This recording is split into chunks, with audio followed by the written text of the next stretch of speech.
Horace is a Roman poet. He is famous for his Horatian odes and lyric odes. His letters in verse, Ars Poetica, suggest his belief about art and craft of poetry. His contribution is to propose a case of poetry and literature, and he says that it is sweet and useful. The sweetness of it serves its pleasure purpose, whereas the poetry can be didactic and it's useful because it teaches as well.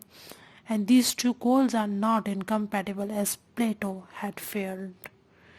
Poetry is useful as a teaching tool because it is pleasurable.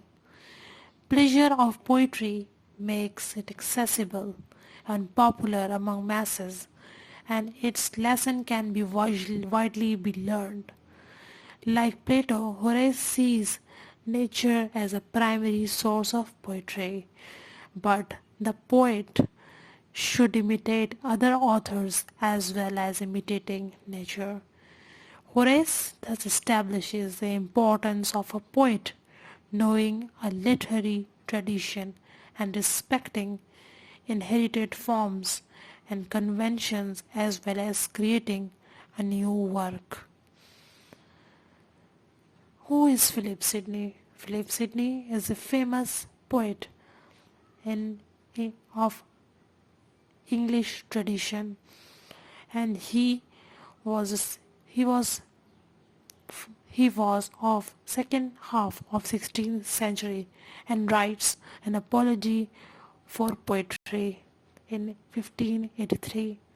It's a defense of poetic art which comes as a response to an attack on poetry by a Puritan critic who followed Plato in arguing that poetry was a waste of time and that it was based on lies and that is thought to be a sinful thing.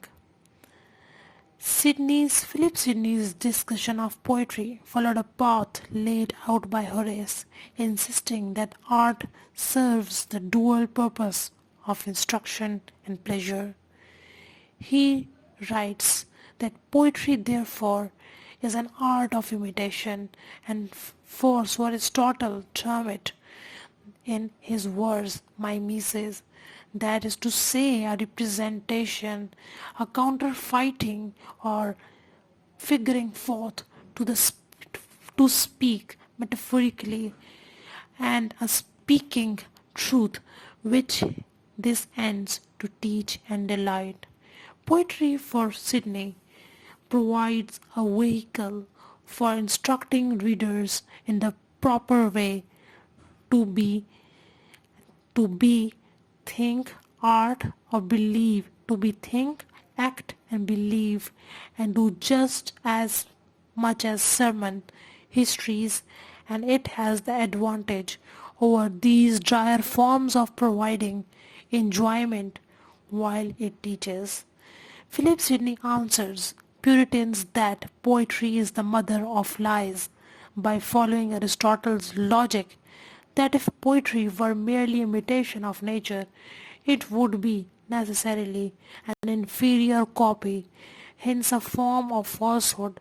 But if poetry is an act of creation, then it completes a process that nature leaves incomplete and partial by teaching us the inner meaning of the things and events of the external material. The mimetic quality of poetry